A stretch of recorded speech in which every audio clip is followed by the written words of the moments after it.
Majaoni 2021 September. Sikuwa na namna, nilikuwa mgonjwa sana, nilikuwa na sinda ya alsas ilikuwa inanisumbua. Akaniombea na nikapona na nikaamua kukaa hapo, nikaendelea na biashara zangu. Sikuwa na hata pesa ya capital, aliniombea. Hii biashara yangu unaona ya Mandera nilianza na 2000. Nikaanza hivyo pole pole, Mungu akaniajalia biashara yangu ikainuka. Nikaama nikakuja huku tena, Mungu akanifungulia mlango mwingine. Nimefungua hoteli, nimejenga mangesti, niko na viwanda zangu kama 4 na lalisa watu wenye wanakuja kanisani. Niko na hoteli nauza hivi vitu wenye unaona nje hapa. So hiyo mambo yenye nasikia sijui anaua sijui nini, mimi sijawahi ona mtu mwenye amekufia kanisani. Sijawahi jua pasta na mambo ya mabaya sijui. Kuja hapa imesaidia watu. Kwa mfano hata mimi imenisaidia, labda kwa njia moja ama wala nyingine. Nilikuwa mlevi, nilikuwa nakula miraa, niliwacha pombe, nimeingia kwa kanisa, naleta wahuduma. Nilikuwa naambiwa wewe unakuleta watu, unabaki kwa nje juu unakunywa. So hiyo imenisaidia kitu ya kwanza. Sikunywi pombe, sikuli miraa, nafanya kazi yangu. Na pia nashukuru kwa sababu ukiangalia hizi vitu zote hapa, hizi ni ajira na watoto wanakula kutoka kwa hii kanisa.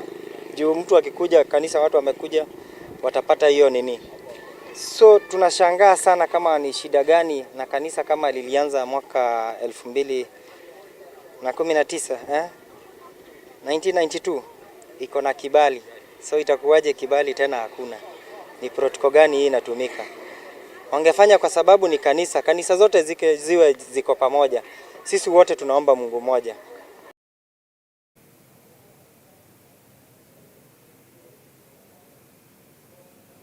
Well, it's quite interesting. We do hope that that will be sorted out. Remember Ezekiel's lawyer, that is Dansan Omari, and Cliff Ombeta, are expected to appear in court today to oppose the government's decision to revoke Pastor Ezekiel's church permit.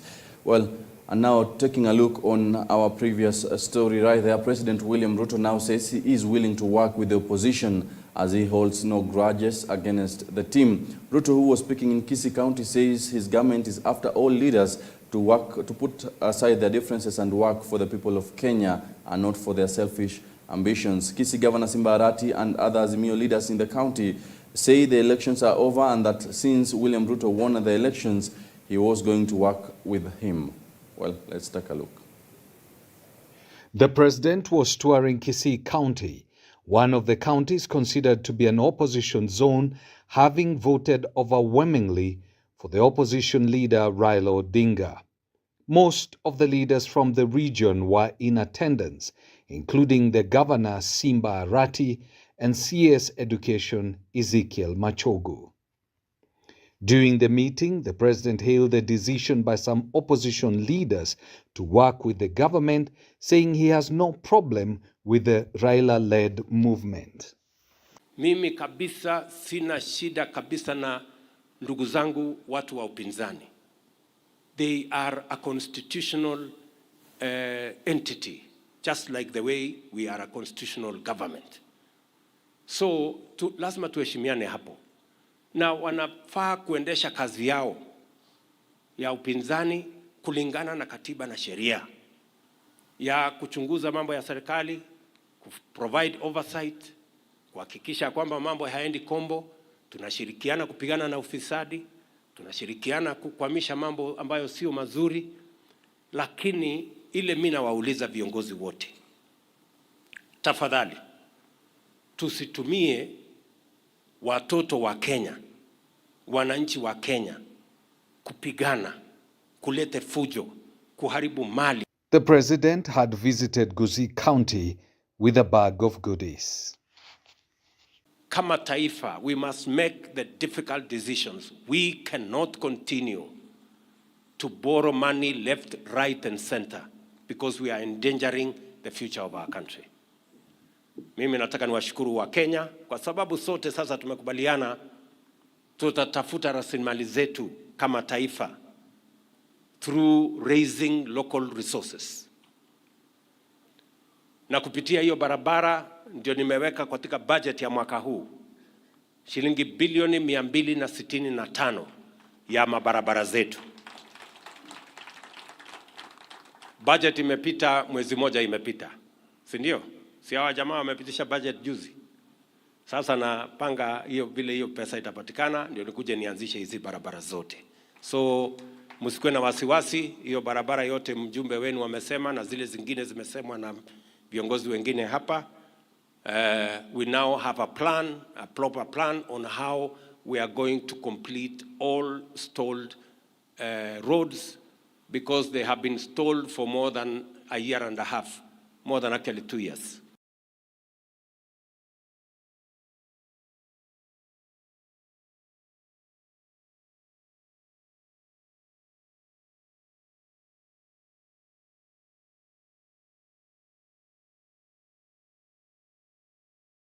Kenya's decision to spearhead the multinational force being deployed to quell the aggressive gang that has wrested control of major towns in Haiti has encountered fierce opposition from a prominent figure in the criminal gang underworld in the troubled country. Let's take a look.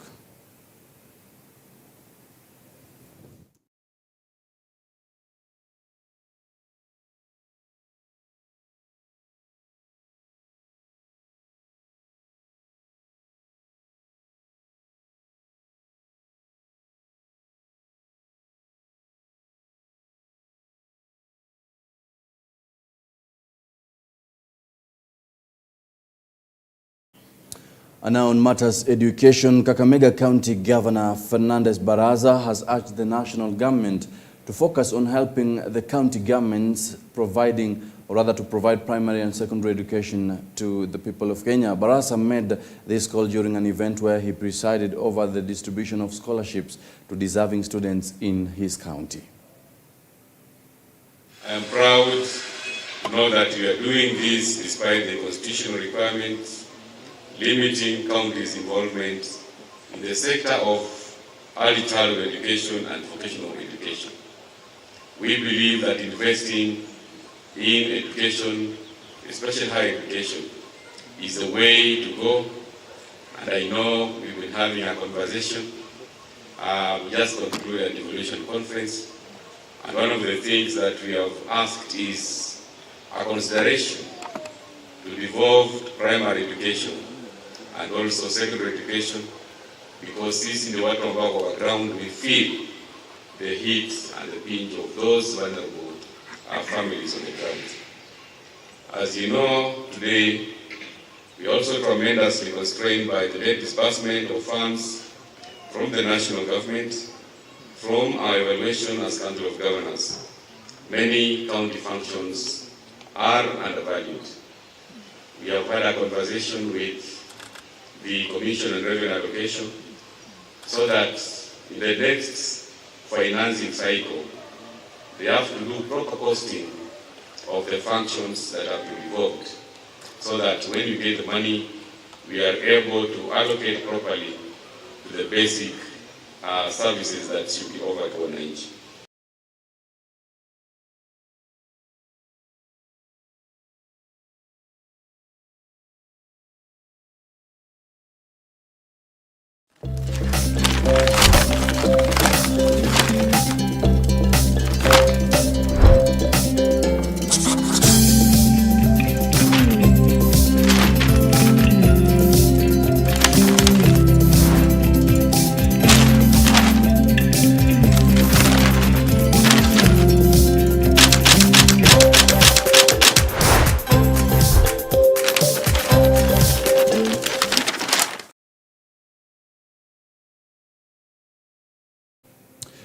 Now taking a look on today's dailies, starting with the Daily Nation.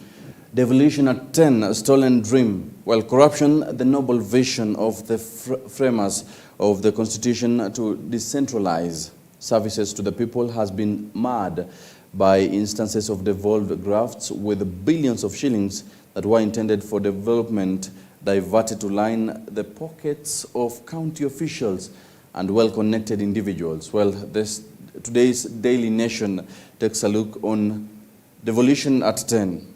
2.98 trillion is said to be the amount of money released to counties since the year 2013, The figure includes the equitable share from the national government and grants from both the government and development partners. Well, and 2.900 trillion, that is the amount spent by counties since 2013 for both recurrent and development expenditure. Of this, 1.2 trillion has been spent on personal emoluments such as salaries, wages and allowances. Well, 2.9 trillion. And now 306.6 billion Kenya shillings, that is amount generated by counties as their own source revenue. Most of the counties have failed to achieve their revenue targets every year. Well, remember last week we did have the Devolution Conference 2023, which happens to be the 8th Devolution Conference. Well, governors were just trying to highlight some of the loopholes that they feel needs to be addressed, or rather filled on time, to allow county government be able to raise the required amount of revenue every fiscal year and make sure that they spearhead development in their specific devolved units. Well, and on politics, Ruto moves to counter Raila influence in Gusii region. We do understand that yesterday the president on Sunday, he was in Kisii County, hosted by Kisii County Governor Simba Arati, who also said that it is now time to focus on development and move away from last year's general elections, where the president emerged the winner and Kisii leadership, or other leaders, vote to work along with the government. Well, to what extent is President William Ruto's visit in Kisii County going to shift gears from their loyalty from Azimio la Umoja to Kenya Kwanza? And is there any possibility that it might weaken their effectiveness? Well, we shall be also discussing that today on the state of the nation. And just on matter security, Interpol deal blow to cyber criminals. And on sports, Simiyu shines. That is Kenya's Daniel Simiyu Ebonyo celebrates after clinching second position in the men's 10,000 meter final during the World Athletics Championship at the National Athletes Center in Budapest yesterday. Simiyu bagged Kenya's first medal at the championship after finishing second in the race won by Uganda's Joshua Cheptegei. Well, congratulations to Simiyu right there. And now, changing gears to today's The Standard, rejected degrees. Well, new generation of students have totally rejected certain courses offered in public and private universities, despite government, or rather the government classifying the programs as vital for Kenya's development. Well, captured by The Standard, 104, that is the number of academic programs that are attracted only 10 students each. Academic programs that attracted 10 students each, 104 of them. And 18 degrees courses that attracted only 1 student each during the recent placement to universities. 7 students who chose to study Bachelors of Science in Climate Change. Well, remember, the government of Kenya and also the world currently is insisting on climate change and the fight against the entire climate change that has been witnessed over the few decades. And 20,151, that is Bachelor of Education Arts, courses that attracted the highest number of applicants. Remember, Bachelor of Education Arts to be specific. 9,331, that is the number of students who chose Bachelor of Education in Science. And 5,567, that is the number of students who want to study Bachelor of Arts, the third most popular course. Well, a good question that comes up, if we may ask now, that since most students are shifting to different type of courses and the government is specifically highlighting certain courses as most important and courses that the country needs to spearhead development, well, what can the government do, and also what could be the role of education stakeholders in making sure that many students are able to study and select such courses? Now, court gives pastors more power in Christian marriages. Judge say registrar of marriages has no power to issue letters of no objection when couples choose to wed in church, and that only clergy conducting wedding can consider objections. Well, we do hope that now many people who would wish to have church wedding can now have their wedding in churches. And retirees win 12-year battle for 14 billion. Well, member of Teleposta pension scheme can now rest easy after a long battle. Well, she has been, I do hope that that report right there highlights how the retiree can now get their pension later on. And a spotlight on former CS in Joho farm tender deals. Remember the former government, a few CS were highlighted, especially after the Kenya Kwanza government got into power. They highlighted some shoddy deals that were conducted or rather carried out by the former cabinet ministers. We do hope that such issues of corruption will now be dealt with in this specific government, that is the Kenya Kwanza-led government. And today's The Star. Are education officials treading on girls' periods? Good question.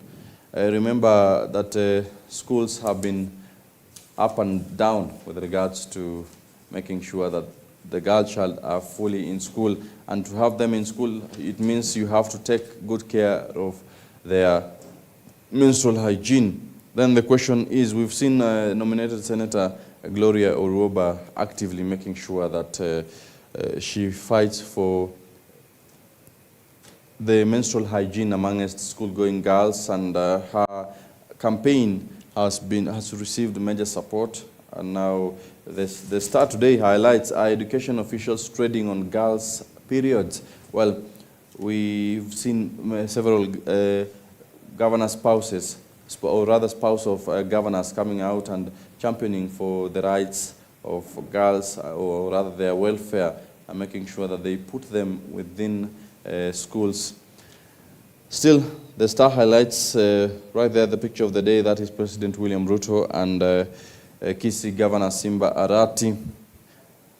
Lavington elderly couple arrested over land dispute. This is quite a very interesting story that was trending earlier yesterday. An elderly couple at the weekend was arrested in a land dispute in Lavington, Nairobi. This follows an order by the Director of Public Prosecution that Mahesh Kumar Bhathi and Anita Bhathi be arrested and charged for the offense of forcibly detainer. Investigations show the two do not possess any ownership document of the subject property. Well, it's quite interesting. The couple are saying they own the piece of land, but then we saw that they were arrested, and a private developer came in to try and fence the specific piece of land. College student's body found after 10 days search. The body of Beatrice Nema Kalume, a girl who jumped off a bridge to her death, was found trapped in rock near Seahorse Beach within Cliffy Creek. Well, the body was retrieved Saturday evening after 10 good days of gruesome search. It was found about 500 meters from where she jumped off. Well, we do hope that the cause of her death will be known, and if it's something related to mental health, then others who are still there, or rather others who are facing such challenges, can be effectively helped. Well, that is basically how today's dailies look like, the Stars, the Standard, and Daily Nation. We shall be right back with our day's discussion, trying to understand and the current state of the nation. Remember, a devolution conference was concluded last week, and we've seen that several governors have displayed opulence and power, moving around with big cars. Well, are they mini presidents? Talk to us through our socials at EBN, at EBN TV and at SAMMY ADIKA on Twitter. We shall be taking a look on that, trying to discuss some of these issues. And also, remember, we do have certain counties that within the 10 years of devolution, they have experienced 4 governors. Well, what is happening, and also what are some of the political games that such counties face? Well, don't go too far. We shall be right back with our State of the Nation discussion.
From Nairobi, Kenya,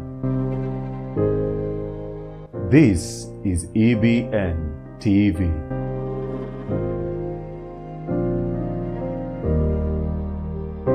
Through the morning rush and the buzz, find a voice you can trust, a voice of reason, a voice of direction, and a voice of hope.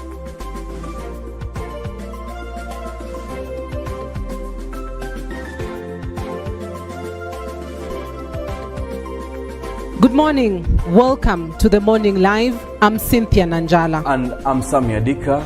Rise and shine, folks. We hope you are ready for an energizing start to your day. Absolutely. We are here to bring you the latest headlines and trending news stories from the world of politics, Business and finance, health and lifestyle, agriculture and sports. So grab your coffee, sit back and get ready for a fantastic morning of engaging discussions and news segments. Join us through our social media handles, #The Morning Live. This is Morning Live, exclusively on EBN TV.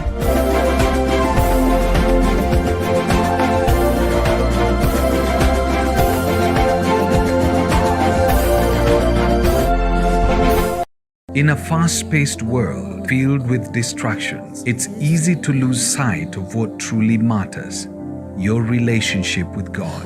Every Tuesday and Thursday, we take you on a transformative journey of building your faith, without which it's impossible to please God. A journey of introspection and discovery of who you are in Christ Jesus. For you to walk with God, you should not crumble when you come under pressure. Kama umeokoka, sema umeokoka mpaka mbele ya president, mpaka mbele ya chief justice, mpaka mbele ya kila mtu. Hiyo ndio kuokoka ya ukweli. Kuokoka ya ukweli. Enjoy a faith-filled environment of worship and ministry of the Word every Tuesday and Thursdays from 9 a.m. with Reverend Felix Kevoy, exclusively on EBN TV. That is the word of the Lord today.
Well, welcome back to the broadcast this morning. This is the Morning Live right here with me, SAMMY ADIKA.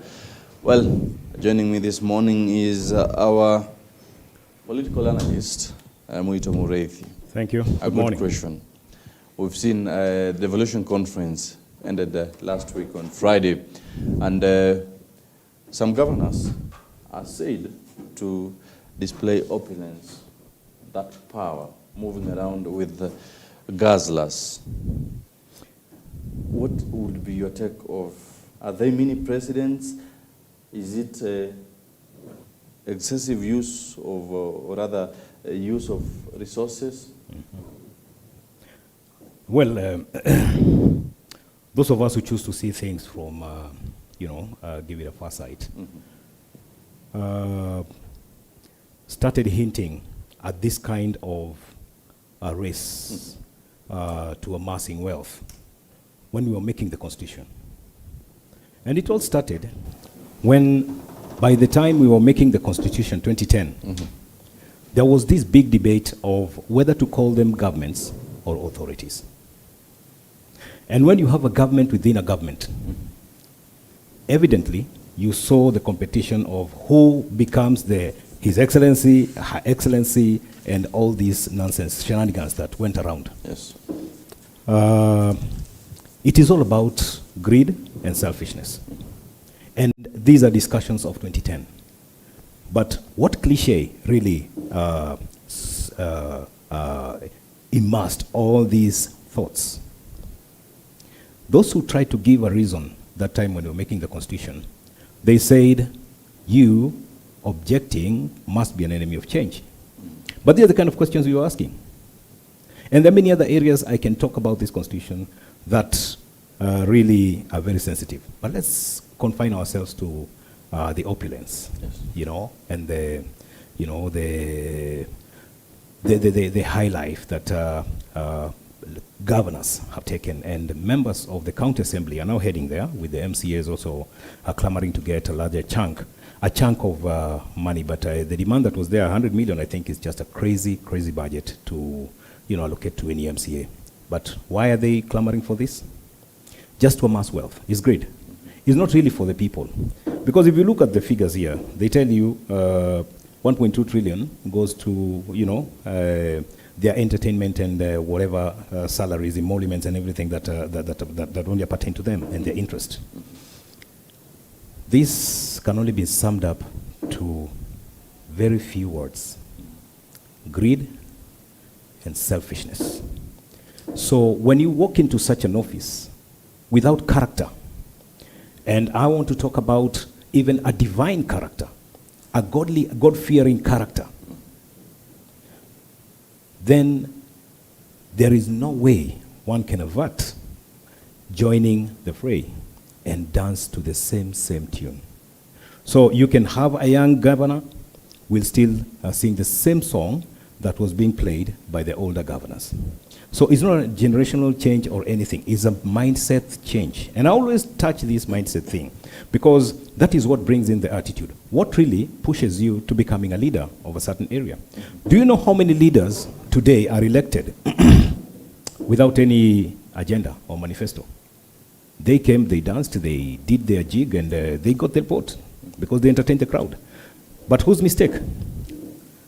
Is the one who voted for them. Yes. So the things that you're seeing right now, by the time when we were making this Constitution and we had the county government, right now I hear they also want to, fully devolve education to the counties. Yet health is a stinging thorn. Yes, definitely. We've seen health itself. Imagine. The first major challenge. Major challenges. And it's only health. Now, add education, which is another serious department of the government. Very serious. Then you hand it over to the same county governments, which have proven to be unaccountable, even to the treasury. They are unaccountable even to the wealth, the monies put in their hands.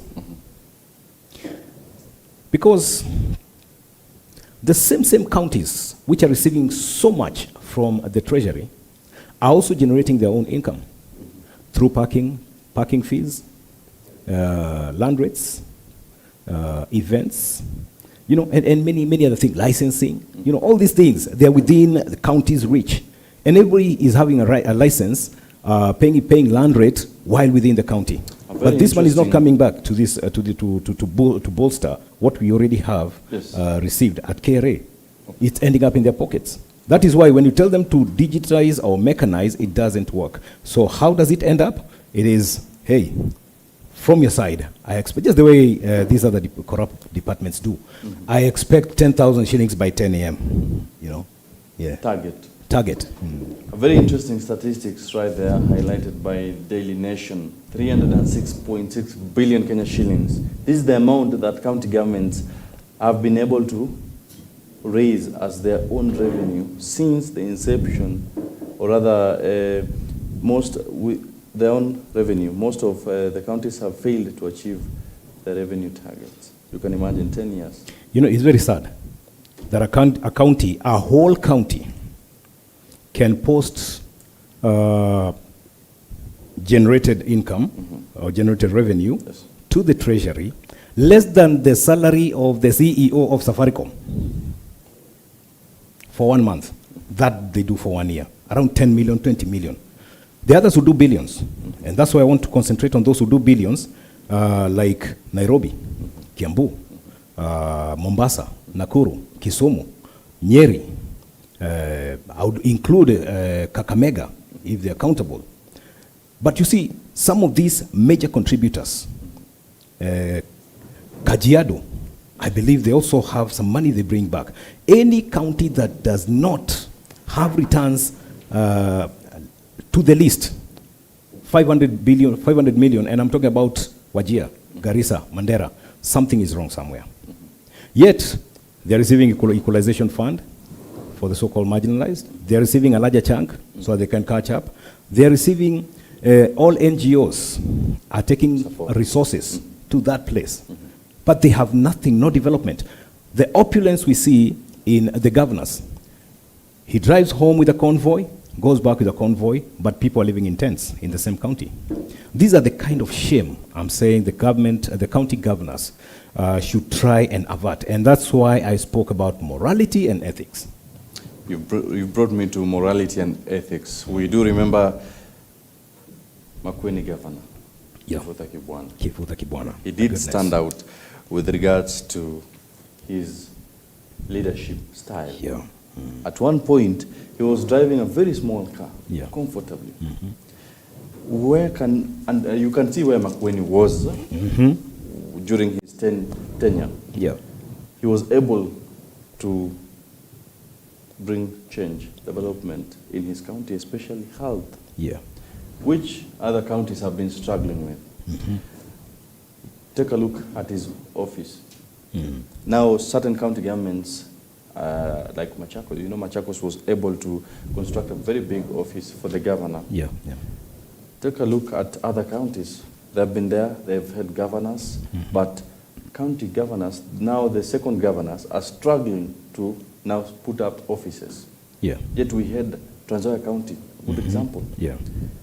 The governor is now struggling to set up a proper office for himself. The county stage was commissioned 10 years after its demolition, the initial demolition. What kind of leadership is this? Because we're looking at governors now saying we should now make this, the national government should let us do our own things. I'll take you back to 2002 to 2012, where we had the former president, Mwai Kibaki. Mwai Kibaki came in and used the same rules to take the country that was dying, deteriorating economically, politically, and I would say socially, big time. He tried as much with the same laws.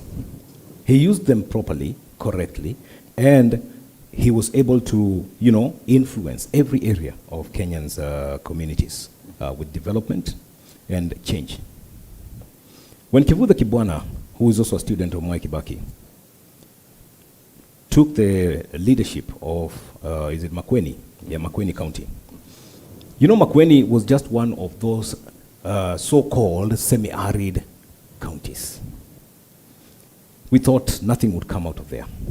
But he made the, you know, the good out of it, because it is the one with the sweetest mangoes. We know Yatta, so that's an improvement on agriculture. Production went high because of the encouragement incentives that Kivutha Kibwana was actually putting in agriculture. Health, he had this formula that was so good, and every member of Makueni County would reach to good services through public health. You go to Machakos, I remember one time people criticized Alfred Mutua for doing roads, and they went to dig up the tarmac, and they saw, yes, it's a small layer, yes, smaller layer than usual. But the place where we have a smaller layer than usual, there was not even a road. It was a bush and thickets. But he was able to construct such a road there. Instead of celebrating the change and now improve, modify, make it look the way you now want, update that thing, upgrade it, they would have been doing that. But politics took stage. Remember the times of Mudhama and Mutua. And remember the kind of ideas Mutua brought. There, the stadium there, they have it, where we take all entertainment. But see what Mutua had seen. Right now, if you drive from Mavoko, right here, all the way to Machakos, and go to the interior of Machakos, you will see what Mutua saw. Because real estate has now gone to that place, you know. But he had to attract that place. How? Doing the simple access to the various areas and lands. So people are now running to Machakos County. Go all the way from Ruai, all the way you go to Machakos. It's all real estate, okay? So what you're trying to say is that when you have a leader who has no vision, and I told you some of them during election campaigns, they just dance for you. They say some funny things, they insult others, and they get the seat.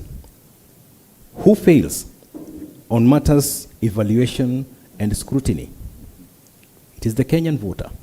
And I always say, Kenyan voters must rise to the occasion and use their heads than their stomach to think during voting. So these things we discuss after elections are over, we were actually guided by how much did you receive from candidate so-and-so, candidate so-and-so. That's how counties mess, that's how we have wrong leaders who lack morals and ethics with themselves. And that's how they end up being in such places. So we'll discuss all these opulence and some sort of, I would say, in quotes, madness that is running in counties. A lot of money is put in your hands. Yes. But we keep talking about the current budget. But there are people who are coming up with innovations. They bring in a software that will ensure that whatever you're looking for as a county governor, you'll get it. Okay? But it's shutting out these other under the table deals that come around, the monies that come under the table to the top seats, you know? And I'm saying this kind of corruption goes on and it's there, you know? So that is what I'm saying. You go with such a software that will help. Somebody will kill it the following morning. Yes, we've seen now President William Ruto insisting that he will digitize each and every other government services to make sure that certain revenues that have been lost before are not lost, and also to make sure that Kenyans can easily access service through online. But then the issue to do with corruption, which has been his message all through, before devolution and after devolution conference. We've seen him insisting that whether Kenyans like it or not, corruption must come down. And while in Kiambu, he insisted that we should hold him accountable if our taxes get lost.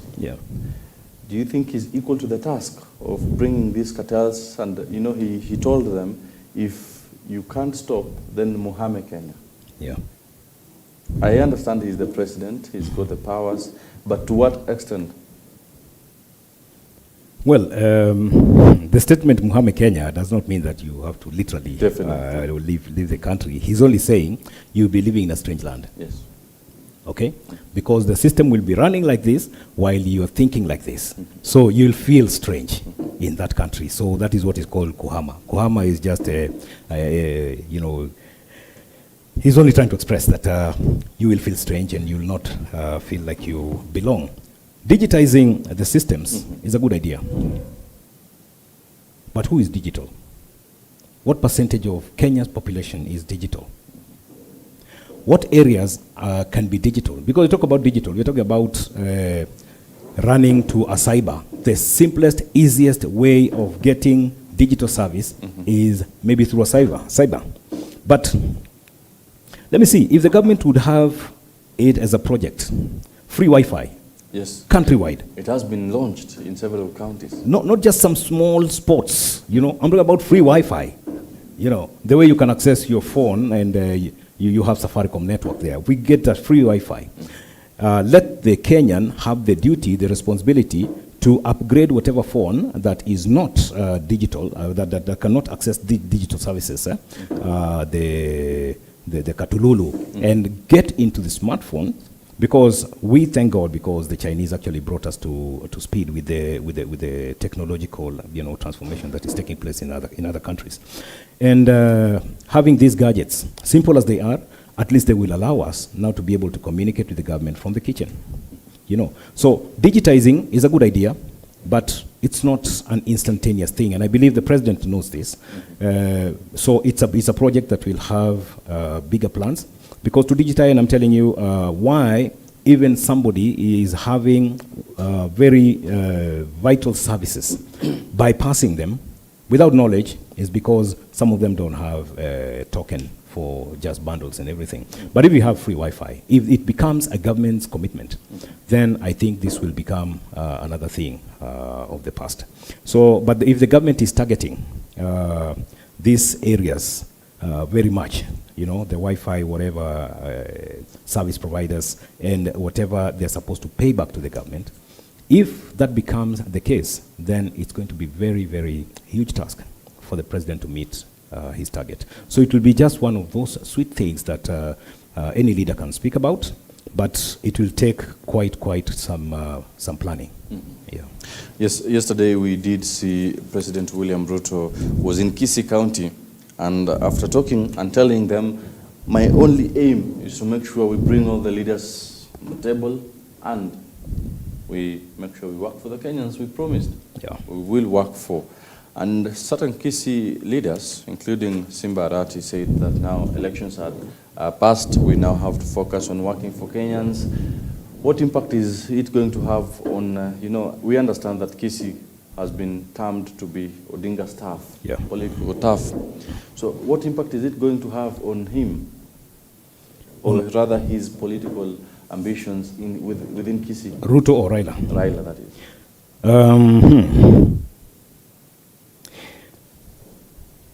Raila Odinga is suffering and will continue suffering big time. If this kind of things, a trend, continues in his stuff, it means something is wrong. Something is not happening. And like James Orengo said towards elections, hey, guys, Ruto is way far ahead. He has planned his things. He knows what he's doing.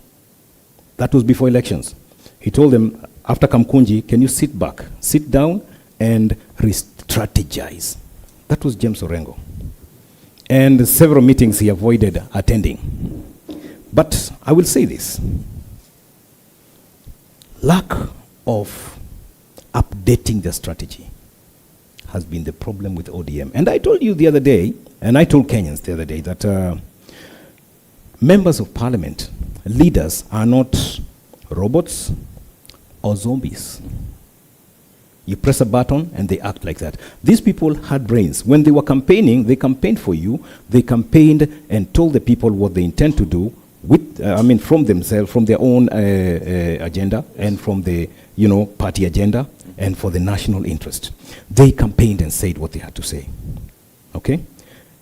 So some of these people, or majority of these people, knew what they wanted. And they got it from the people, the populace that votes. Now, coming to a point where they see, I think, riots and demonstrations are not really adding to our development, but instead we are destroying development. Because whatever infrastructure you put up, you're destroying. You're burning tarmac, in the name of burning tires. Because you'll burn tires, but underneath, you've created a pothole. Okay? That means it's detrimental. When I begin to think positively and think in a manner that is going to benefit the people who elected me, the voters themselves, somebody says, you're now not being loyal. It's not an issue of being loyal. It's an issue of being reasonable. So these governors have just become reasonable, and they have said, I think it is time. We quit this, competition. It ended in August, and let's now begin to serve the people of Kenya. So the Gusi leaders must have sat down before they even met the president and agreed, this is going to be tough, but somebody will have to say that we are ready to work with the government, knowing the repercussions at the party level. So what I'm trying to say is that I have had very influential campaigners on the Azimio side saying, I think it is time we begin to serve Kenyans. It means with them, the election quest and clamor to try and, suss out who did what, who won what. I think that one is now over with the Azimio. So it's only left maybe with the former Prime Minister and a few of them. But I think this is something that's going to die down. It didn't have grounds to, cause all this mayhem. And I think it is time that we begin to move on. So what I'm trying to say is that the Azimio side is actually going to experience these pains for the longest time if they don't adapt the opposition style of politics and play calm and try to strategize for 2027. While Ruto is in Kisii, Ruto was in Mount Kenya, His Excellency the President. He knows where his votes came from. And he knows he needs them in 2027. Not 2032, 2027. So he must make sure that he keeps these votes to himself. That's all that His Excellency the President is doing. And where he did not get support, and he knows it's a potential, because in the American politics they talk about the swing votes. Kisii is a swing vote. It can land on this side or either side. So Kisii itself has been for the longest time Nyanza, but not wholly, because the Kurias and the like other communities have not been 100% Raila, okay, or 100% opposition. And I'm saying Raila because for the 4 terms, I think Raila Odinga has been there, so as the opposition or as the challenger. So I'm mentioning him with due respect that he has taken up his, that responsibility of trying to shed the light on the other side.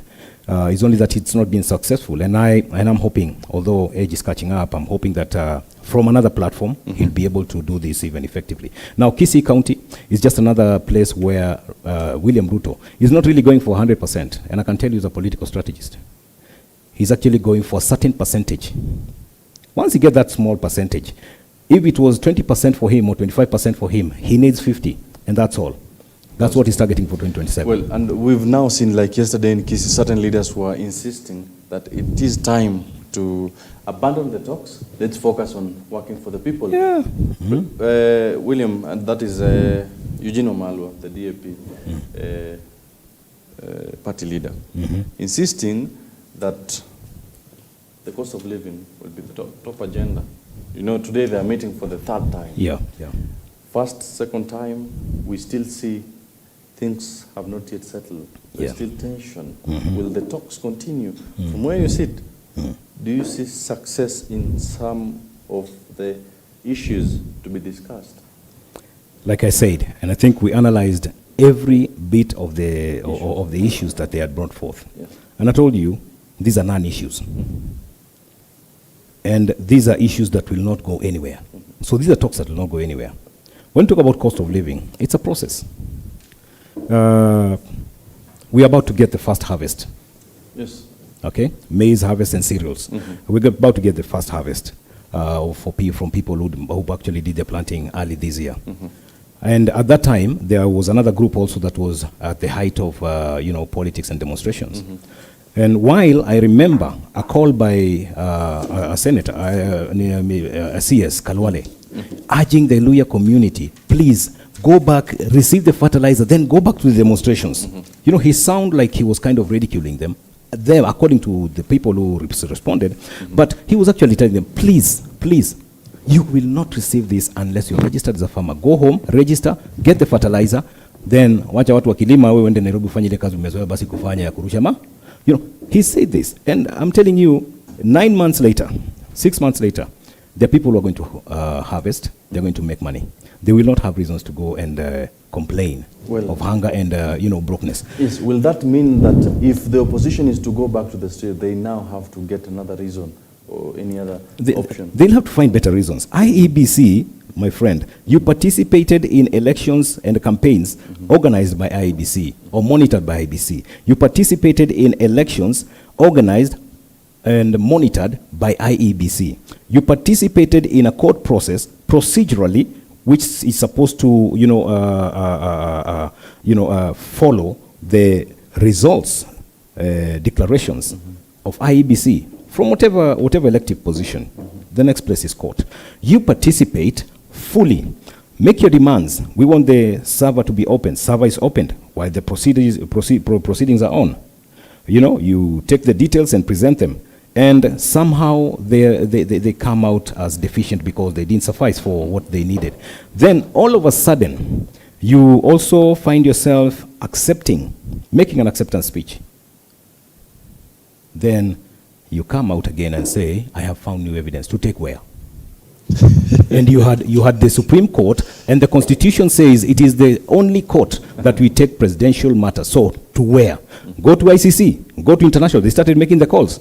You saw the leader of prosecution, leader of ICC, coming to do his investigations and verify whatever is put on the papers, because they had sent letters to invite. You call the international community. Of course, international communities, Joe Biden or any other president would not come from their countries to come and explain. They sent observers. And those observers are under any high commission or the embassy. So they acted on behalf of their government. So when the government speaks, again, you're disgruntled. Something is wrong somewhere. I think it is time we move on. So these talks are not going anywhere. The issue of cost of living will begin to change gradually. The moment we get to know where is our Turkana oil, we were told it's not there now. But there were times it was there until even the Turkana community sat down with the then president and they were promised what percentage? 15%. Yeah, it means there was something. Yes. So the little is what we want. We had about 200 barrels per day being produced in those ngamias, the wells. So what about those areas of wealth that can help us pay back our debts and begin to reconstruct our economy? These areas, once the president zeroes in on these things, the economy will have to rise. But I think there's a lot of politics in those things that we may not understand. And we are waiting and we're watching. But the talks will end as mere talks. Those are just two. You talk about reviewing the results. Yes. Audit the results. This is not going to happen. We're out of that. I think they can audit the results as EMIO, so that they can be able now to plan for 2027. No, that's what you do. Take the previous results. See what you can do. This is what Tutu is doing actually. He has taken those same results. He's saying, I didn't score here, I didn't score here, I scored here, I didn't score here. So he's now trying to hit areas where he knows that if I can get this for 2027, I'll have my second term. The same thing should happen in the opposition. Okay, we lost here, we had here. Use the same bad report, okay, to your advantage. See the loopholes, which may have played against you. See how you can seal them before long. And I still congratulate His Excellency, the former Prime Minister, Raila Odinga, for the voice he raises. You see, even the changes that we had, implemented after 2017 court hearings, court declarations, were actually part of those which contributed to a peaceful election that we had in 2022. So these are the kind of things we're saying that we should do. So they need to re-strategize. Yes. Let's now come back to devolved units. We've seen that certain counties, I'll give you an example of Kiambu County, they're now on their fourth governor. Yeah. Nairobi, we understand they are on their third governor. While certain counties like Makueni, their second governor, Machakos, their second governor, Machakos is also doing better. Mombasa, their second governor, Yeah. which is the second city. Let's talk about Nakuru, third governor. Yeah. What are some of the political dynamics that take center stage, that is shifting all this? One, I would say, when you have a team that the coach has only one option, it becomes very hard for him to even consider a substitution. But when you go to places like Mount Kenya, I would say it is a community that is connected, very well connected, with the politics of the day, with the economics of the day, and with the social life of the day. And I'm giving you an example of a place like Mount Kenya because that's where Kiambu is actually found. This community, you talk about education, to a certain extent, they're way ahead. The others which are catching up. So these people, in terms of information, today as we speak, an old shosho has got a phone. Okay? An old shosho does not have to go and quarrel with the husband, our grandpa, over the radio. It used to be one radio inawekelewa kule shamba juu, mzee anasikiza kipindi yake na rumba. But today, shosho can listen to the vernacular station and get to understand what is happening in Turkana, what happened yesterday in Kisii. Okay? So what I'm trying to say is, where there is competition, if a coach has got a very competitive bench, he has no issue telling the star, hey, come out, ADIKA, join in. Steve, join in. I mean, he has no problem because he has many options. And it's very competitive. So in that bench, it can't be an easy bench. It's a hot bench. You watch EPL and every other. Teams which have got very strong substitution, they are very underneath hot politics that goes on in that training camp. So the same thing, you come to Kiambu. Why do you think people like Akina Governor Waitito were implicated on certain things by the time when the issue of Del Monte was at its height? Some politics came in, which I'm not going to delve into. Yes. Some politics came in about Del Monte. The people who wanted a larger chunk than others, you know. But the law is very clear that any land that has been obtained from, from the colonialist ownership, yes, is actually bought back by the government. Then the government hands it over to the community. You know, that community that used to live in it, which has it as a heritage. So Kiambu, Muranga, and Machakos have a bit of Del Monte for them. So the politics came in, blah, blah, blah, blah, and there were other individuals who really wanted Del Monte. So, wewe lazima ungeenda. Another governor in Nairobi talks about, hey, to occupy land kule, where? From Ruai. He said, yes. He called it what? Unused land. We will have the people living in informal settlements settled in that area. So, politics came in, and the governor had to go for only mere 275 million shillings. There is no corruption that should be condoned. If it was there, but it was a case that has been in the court for the longest time, no verdict. You get the point? Yes. Because it was all politics. So what I'm trying to say here is that Kiambu County itself is suffering a lot because they give too much to the government, and if the leaders in those positions don't show any interest of fighting for the interest, the Kiambu people or the people from such regions, yes, will definitely come out strongly and push you out. And like I said about a rich bench with strong talent, yeah, they'll kick you out and get another. That's Kiambu politics. Then does it affect the development? Because we've seen a governor comes in, they have to get out the CECs, get others.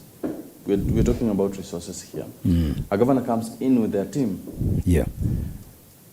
From communications to audit, so many other offices, they get new guys from my side.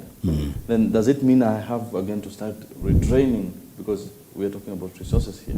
Have you heard of any of them changing the system of management, changing the system of leadership in that place? What they do is just the team they come with, they find county employees, and county employees are there. There are policies which they come and continue to implement or do some form of adjustments for the good of the people, because they come with a different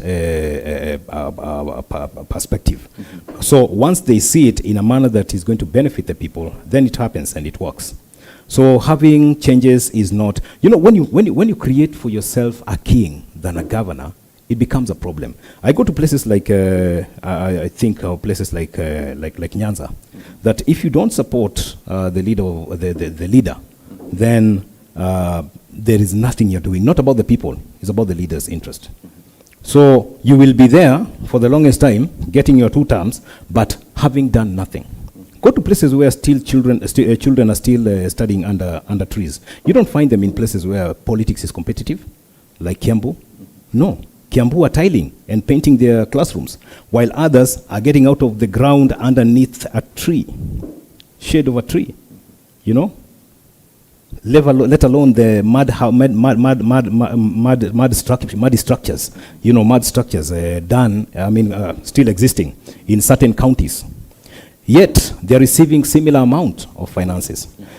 It's very competitive in places like Kiambu, places like Muranga, places like where you're mentioning Nakuru, because there's a lot they would like to accomplish, but if you don't meet the standards as a leader, they will deal with you. Yeah. In other places, they will have to ask Baba what he says so that they can deal with you. Baba must give an opinion. No, I'm saying this because these are politics that are very open. You try and touch somebody before Baba ratifies, then see how it's going to be. Yeah. Well, so these are things that we need. We need to change, and I'm saying, and like I always say, once we change our, the mentality that has been inculcated, then we'll be able to move with the times. Yeah. Let's talk about a proposal put forth in Senate to prevent senators who want to vie for governorship. And the one thing, when they're called for probing, it is difficult for senators to probe one who was their own. What is generally your opinion with regards to such a proposal? Let me take an analogy of an angel accused in the court of the devil with a demon lawyer. The angel will definitely be jailed. He will lose the case. He gave my point.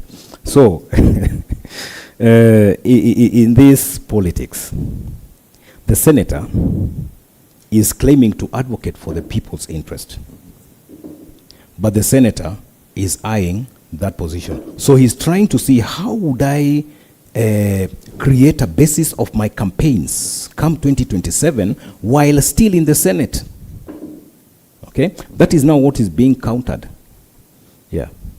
So that they don't go to vie. Because for the longest time, they are the ones who have been creating a basis for their campaigns while in the Senate. Yeah. But where is the Kenyan? Nowhere to be seen. I think it's for the Kenyan now to open their eyes and be very keen. See how the game is going. Whoever presents himself for candidacy, you're the one who is supposed to scrutinize them. Whether he was a senator or he's a governor, you should always follow up on what is happening day to day concerning your county, from the Senate and from the National Assembly and back to the village. Yes. Once they do this kind of understanding, then I think we'll be able to make sound decisions. And these decisions can only be made at elections time. So barring them from vying, to me, is not really the solution. Yeah, because when you bar them, from participating,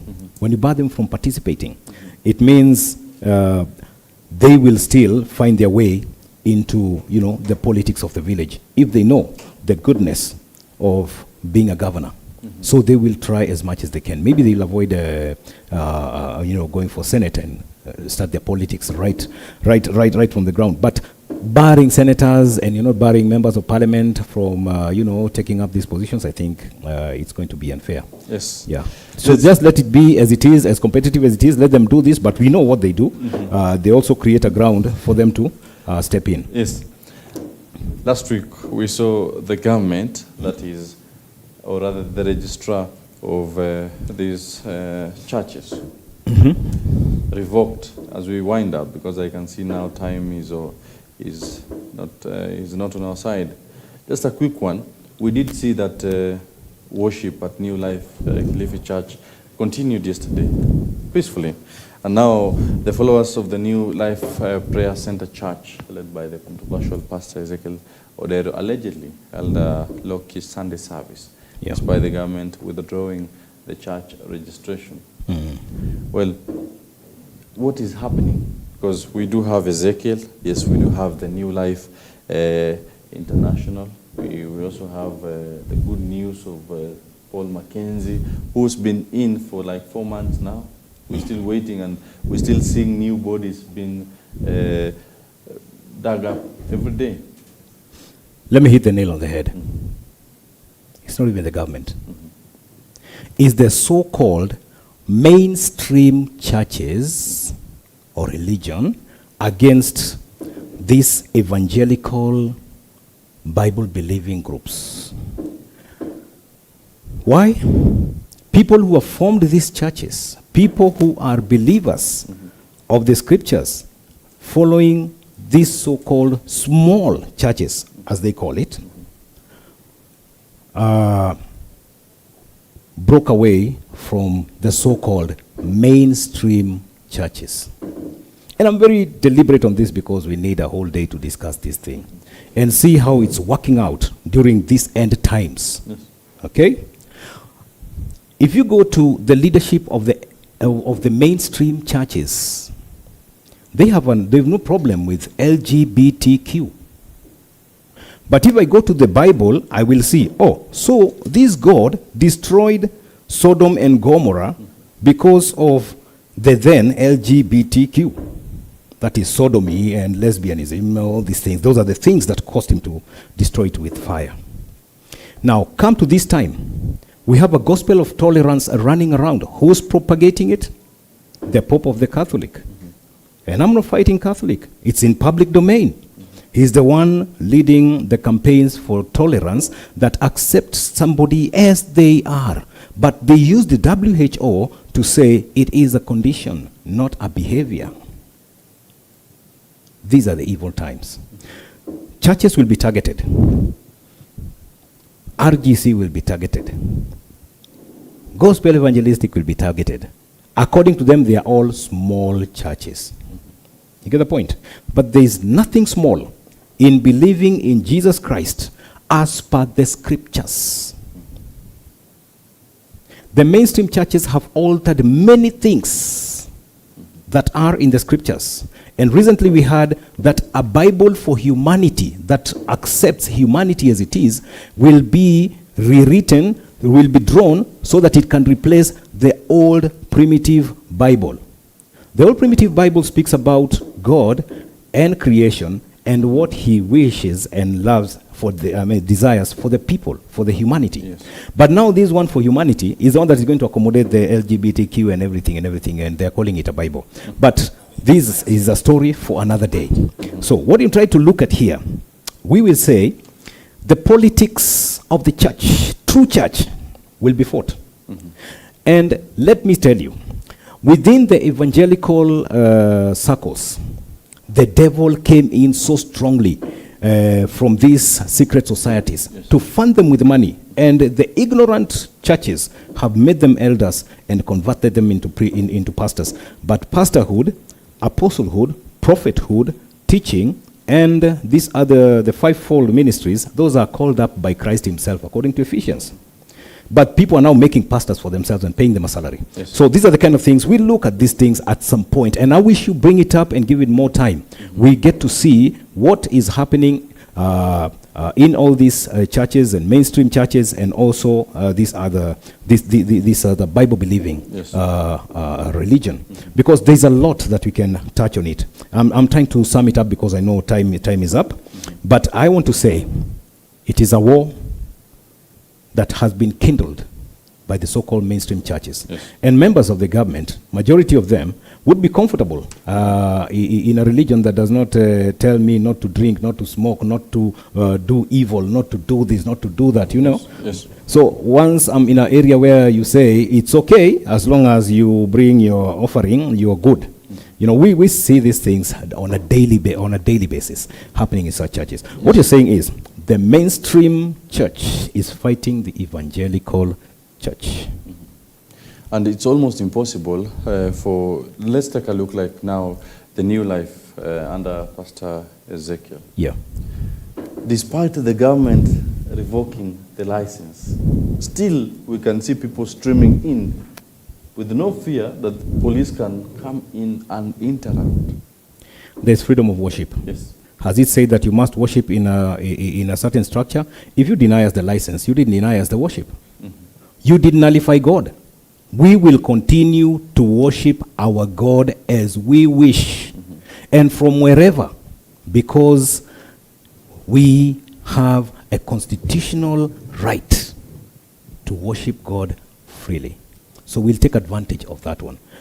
Mark you, within the same law that allows true worshippers to worship, there are others who falsify and are still worshiping. That's why God, and through Christ, was very wise to say, let the wheat and the tares continue growing together. But at harvest time, I shall separate the two. What is happening right now is separation, my friend.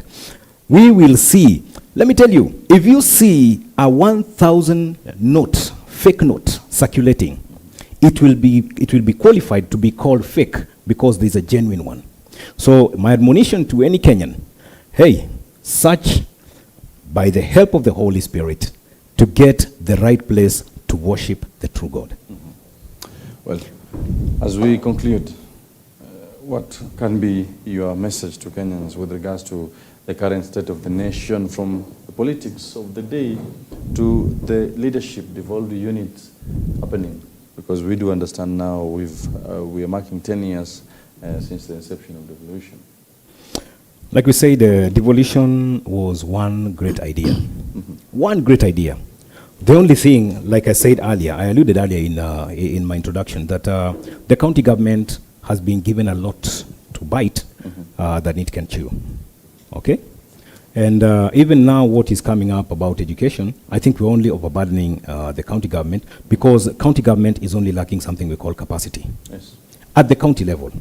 You get the point? Because some counties are still grappling with the level, upgrading the level of education, or people who are embracing education. Mm-hmm. You go to Northeastern, such places, they are still working towards encouraging people to embrace, yes, even the least of the basic of education, so that they can serve in their counties, they can serve in areas that are sensitive to them. So when we see these kind of things, I think capacity is the issue, and I think the government should not be quick to devolve some of these things. As a matter of fact, the government should actually take up health, mm-hmm. because it's a very sensitive thing, and run it as a government, so that where they need to subsidize, they can subsidize as a government, but not as a county government. Because you can see in areas like Muranga, they're having their own system, Makueni had their own system, Nyeri is coming up with their own system, these kind of things. But if we can unify this whole thing and implement it as a government project, then I think it would really be beneficial to the people. So some of these responsibilities, let's just have them at the government, national government thing. And like I said, the language of county government, national government, you've just divided my mind 48 times. So how about one who has no capacity to see it from that perspective, that is 48 times subdivided? So I have to think find 48 reasons to convince the government to take up this thing. It is time. It was a big mistake having all these counties, because the people who agitated for this are actually outsiders, Americans and the like. Ranbaga was even campaigning. He was an ambassador, and I'm mentioning here because he's in record, having traveled all over to campaign for a new constitution. When you're campaigning for a new constitution and you don't talk about your country that has got, Kenya is actually the size of the state of California, even less, but it is, you can imagine California subdivided 48 times, and in one single unit. It is one single unit. But the same people with that California having one single unit are coming to tell you to divide yourselves 47 times. You can imagine. And call them governments, not even local authorities. Because if you call them local authorities, they'll be directly under the government, and there will be no tassels of this nature that you see. You get the point? The county governments should be put where they were, under a local government ministry. Yes. Once we do that, then we'll be having things running. But how are we going to change this? Having tested.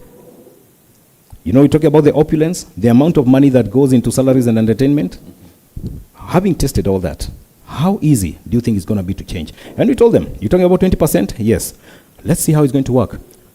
When they spoke about marginalized communities. at what level are they going to be considered now to be at par? It was never set constitutionally. So at what point do you expect to tell them, hey, pesa sasa inaisha? There is a lot that is coming up. But the devolution thing is a big success, would have been a big success if accountability would be in place. Okay. Well, many thanks for joining us this morning, MUITO MUREITHI, right there, telling us that accountability is what will spearhead the success of devolution in itself. Well, many thanks. Until next time. Thank you. Well, my name is SAMMY ADIKA. Thank you for joining us this morning on EBN Morning Live right here. That was the state of the nation, trying to understand where are we as a nation. Today we expect that the dialogue team, both the Kenya Kwanza and the Azimio team, will be meeting at the Bomas of Kenya to continue with the discussions, or rather the talks, trying to find a level ground of agreement. Well, we shall be keeping you up to date with that and many more. But remember, Victor Nzobeli will be right here from exactly 1 p.m. to keep you up to date. My name is SAMMY ADIKA. Do have a lovely day. Good. Well, yeah.